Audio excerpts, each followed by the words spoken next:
I spent most of last year focusing on making videos for YouTube, little animations, just for fun. And I learned a whole lot. I had posted before, but not really consistently, because it was never really a high priority to me. I'd always want to post here, but I'd always have other things going on. That was until the end of 2023, where I set myself the new goal, the Devil's Dozen. A set of 13 videos starting December 2023, where I would post every month. It begins. The contract has been signed. Create content. Now, this was initially something very different. I wanted to focus more on storyboards, animatics, kind of story-based content, and I was working on something like that. But it became a bit bigger of a project than I thought it would be, because lo and behold, when you're doing something new, you underestimate how much time goes into making it. But come January 1st, already failing that first month of December, I posted the first of the Devil's Dozen, Curse of the Resolute. I considered that not failing because, let's be honest, getting anything done during the holiday period is wishful thinking.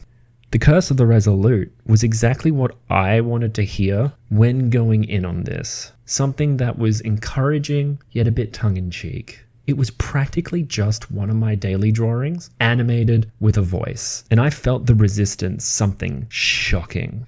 The closer I got to completing this thing, the more I thought it was dumb. I mean, a demon telling you that you can do it? Like, who am I to make something like that? That was going on in my head the entire time. But I pushed through, I made it, I posted it, and to my shock, did alright. But after the success of Curse of the Resolute, I felt good about myself. I felt good doing this. Now, it's probably bad to be putting all my self-worth into numbers, but those numbers are people, and those people are apparently enjoying things, so they're who I'm doing it for. Soon after posting that video, something that I had worked tirelessly on finally released. A music video for a local band called Magenta Voya had released onto their YouTube channel. Please check it out. It was years of work, yet, I'm gonna be honest, it happened, posted, couple hundred views, forgotten about. I've been in that position before with a video I made in 2022, and as much as you want to stay humble, it sucks. It sucks when you put a lot of time into something and it just doesn't do anything. Now, I'm not here to pity party, but those kind of things do paint your attitude towards creating online. But it also is the rite of passage, so it's got to happen. To add insult to injury, I then released Romancing the Lizard. I worked on that for 2 nights, very short nights after work, and it changed everything. It changed what I was doing for the next year, in a good way. Romancing the Lizard did, in days, what most of my other videos took months, years to achieve. So how could I not pivot? I already loved making Elder Scrolls art for the website formerly known as Twitter, and now I was making Elder Scrolls animations. It was inevitable. But that project that I was working on, the storyboard project, dead in the water. The drive wasn't there to make it anymore. I might, but no plans. The next video I made, Dagoth Did It For You, that was just riding off this coattails. I really liked the initial meme. I thought it was funny. And I also think the Ash girls look funny. It just felt like it fit. After that, I decided to ride the hype around the new Elder Scrolls Online DLC. I mean, they released a new Daedric Prince. I had to mess around with that. I finally decided to dip my toes back into the water of creating something that took a little longer than a night or two.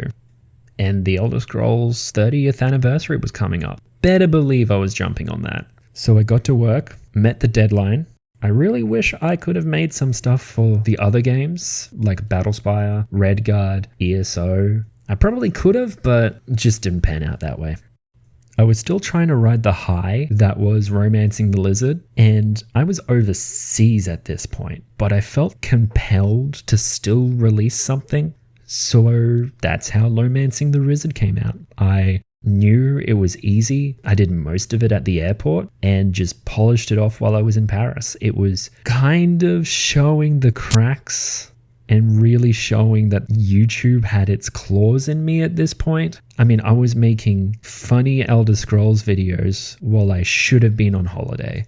I don't regret it, but I feel like it represents the problem that was starting to seep in. I mean, I do want to say I love making these. I really do. But the process and the joy that comes out of it can easily be poisoned by the numbers. When I came home, I finally decided to work on something a little bigger, and I began work on Obliviates.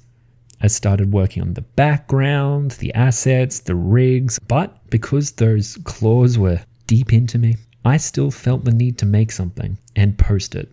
So that's where the Newt Nerevar video came in. I had some assets that I made in Clip Studio. They were already rigged up in OpenToons. I just needed to change it a little bit. Also, to nobody's surprise, the Morrowind music version did better. I was still working on Obliviates. It was much larger than I thought it was going to be. Creating the rigs was a nightmare. Don't use OpenToons to make complex rigs. And actually animating those rigs was somehow even more of a nightmare. But in this time, I decided to make the Bantam Guard video. I just wanted to share my excitement for it with a bunch of friends that I made in Amsterdam. The last Dwemer video, little bit of a regret.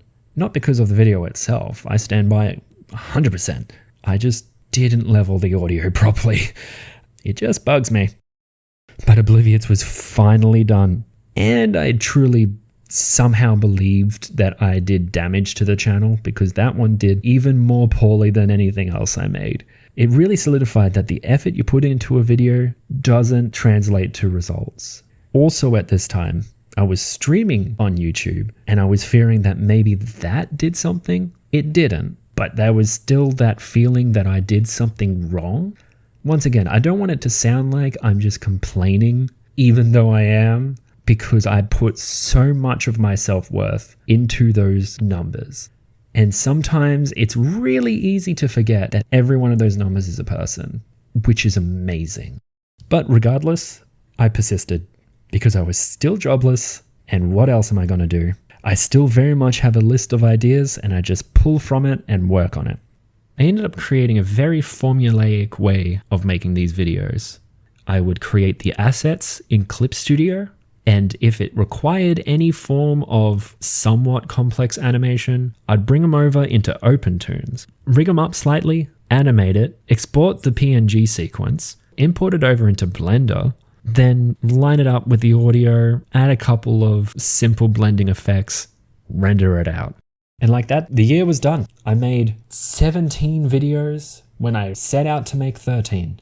Because much like my daily drawings, which I'll touch on at some point, I get to look back and just see a library of stuff I've made. It doesn't feel like much as you make it, but getting to look at it in retrospect, for anyone who wants to make things, it feels really good to make a lot of things. I very much am someone who likes to make bigger projects. I'm making one right now. It's a comic. You'll learn more later.